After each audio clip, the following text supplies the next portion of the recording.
Hello, I'm Brandy Ackerbeck of LooseTooth.com.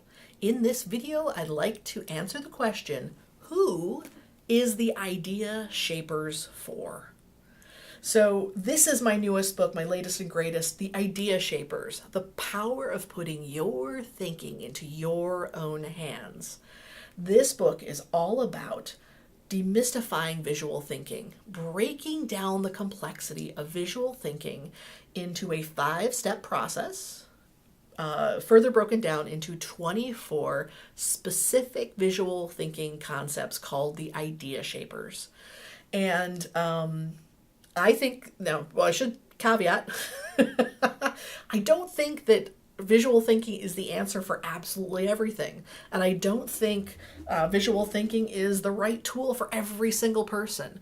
And but I do think there is an absolute huge amount of opportunity to use very simple tools of paper and pen, to use these visual thinking concepts to help deal with complexity, to help yourself think critically, to tackle a difficult problem, create crystal clear communications, to manage your time or make your help with productivity. There's a lot of great things that visual thinking can help support. So let's talk more about who the Idea Shapers is for. And I'm going to, these guys might be familiar. They were in my 2013 TEDx talk called Shape Your Thinking. And at TEDxWindyCity that day in 2013, the theme of the day was contrast. So I found this model from psychologist Linda Crager Silverman, and she studied thousands of students, and in her work she found that students basically broke down to 2 different types of learners. And so the first one is these folks who are auditory sequential. So these are the students who are really good at learning step by step. They tend to think in words. They're great at listening to instruction, and they are very good at facts, concrete facts. Now these folks on this side are visual spatial. These folks are great at seeing the possibilities around the facts. These folks tend to learn all at once. So these are students that have a hard time showing their work because things just kind of click into place all at once. These students think in pictures. And these folks have a really good relationship to space, to spatial stuff, and they're good hands-on learners. So again, this was a contrast that was set up for the theme of the day, these 2 different types of learners. And I'm not a big fan of throwing somebody in one bucket or another, but I found it a useful model. And in her experience, she found that 25% of folks fell into this strongly auditory sequential. So these are the folks that this is their happy place. This is where they work best. 12% fell into, they sort of like lean towards auditory sequential. 30% lean towards visual spatial. And 33% are strongly visual spatial. This will surprise no one. I'm like way over here. Super strongly visual spatial. These folks, happy place, hands-on learning, thinking in images, all that good stuff.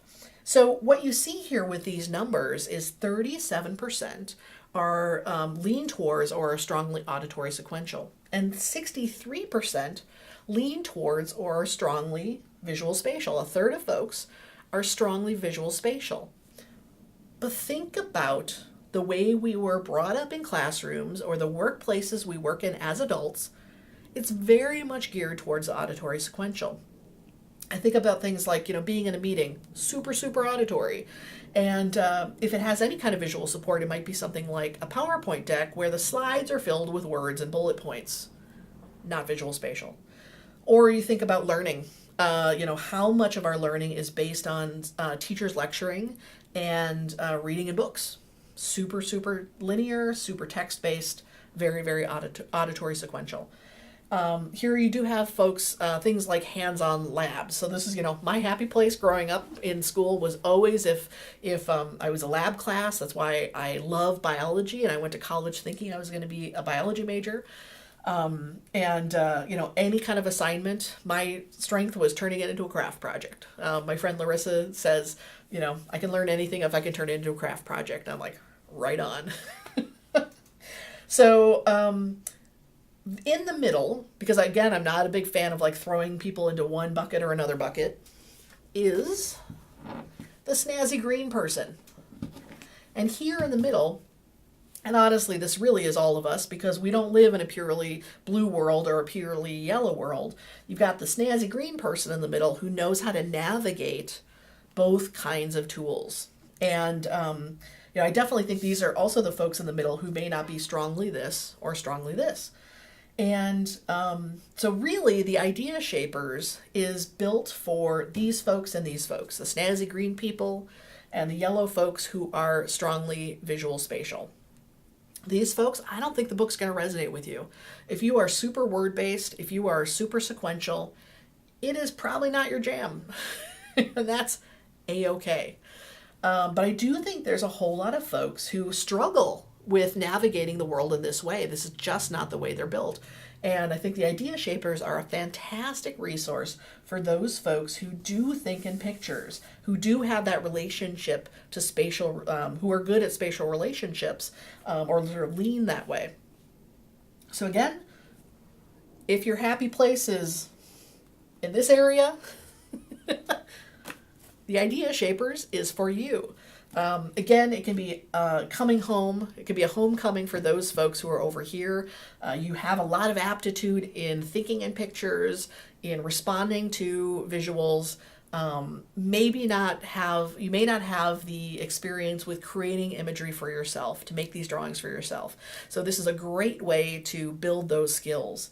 And for these folks, this may not be your happy place, your comfort zone, but you're seeing it as an opportunity to tackle a problem from a new angle, look at things from a new perspective, push yourself and say, you know what, I'm going to try this on for size and see what I can learn about the problem I'm trying to solve by picking up paper and pen and using drawing as your best thinking tool. So for those of us, the snazzy green people and the yellow folks, I will see you in the land of the Idea Shapers. And if you do not have your own copy yet, toddle on over to Amazon.com where you can purchase your own copy. And please comment below your response to these ideas and where you see yourself and what tools work best for you. Thank you so much for watching.